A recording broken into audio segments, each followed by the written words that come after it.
ওরা সিরিয়াস বেশি, ওরা বাঁচাইতে হবে, না মরে যাবো, আমি মরে যাব। আর একটা মেয়ে, মরে যাব, মরে যাবার মেয়ের যাবার লাই, আর মেয়ের যাবে কোনো দিকের ক্ষতি করে নাই।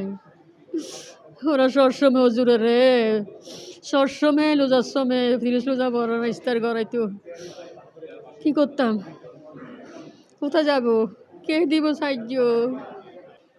চট্টগ্রাম নগরীর হালিশহরে একটি বহুতল ভবনে সকালবেলায় বিস্ফোরণের ঘটনা ঘটে। এই ঘটনায় এখন পর্যন্ত 9 জন অগ্নিদগ্ধ হয়েছে। তাদের মধ্যে 4 জনের অবস্থা খুবই ভয়াবহ, অর্থাৎ চিকিৎসক বলছেন শতভাগ তারা এই পুড়ে গেছে।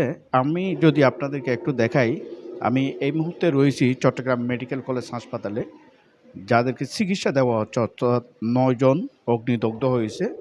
তার মধ্যে 4 জনের অবস্থা খুবই খারাপ, অর্থাৎ চিকিৎসকরা বলছেন 4 জনের শতভাগ শ্বাসনালী পুড়ে গেছে। তার সদস্য রয়েছে, আত্মীয় স্বজন রয়েছে, তারা হাসপাতালে আসছেন, তারা এখানে আহাজারি করছেন।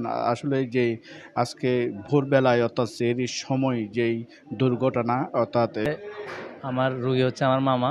তো মামার মুখে যেটা জানতে পারছি আমরা আসার পরে, যে ওনারা সেহরি করার পরে ওই পানি খাবে, তারপর হচ্ছে জাস্ট আজান দিবে, ওইরকম একটা অপেক্ষায় ছিল আর কি। তো হঠাৎ জাস্ট একটা বিকট শব্দ হয়েছে, শব্দের সাথেই দেখা যায় চারদিকে আগুন।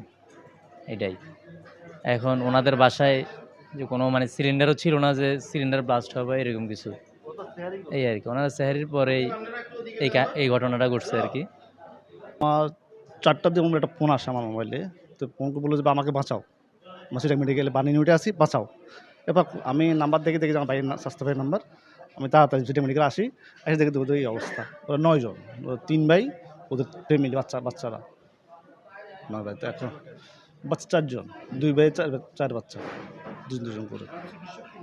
চিকিৎসক বলছে 4 জনের তো ওরা 100% দেখাইছে ইনজুরি, আর বাচ্চাগুলো 25% দেখাইছে, আর একটা বাচ্চার 45% দেখাইছে। ওরা আশঙ্কাজনক অবস্থায় বলতেছে, যা করার তা করার জন্য বলছে। এখানে আইসিইউ নেই, আইসিইউ লাগবে, ও টাকা নিয়ে যান, ওখানে আইসিইউ আছে, আমরা আইসিইউ ব্যবস্থা করতেছি, বাকিটা আলো হচ্ছে। চট্টগ্রাম মেডিকেল কলেজ থেকে এই ছিল এখন পর্যন্ত আমার কাছে সর্বশেষ।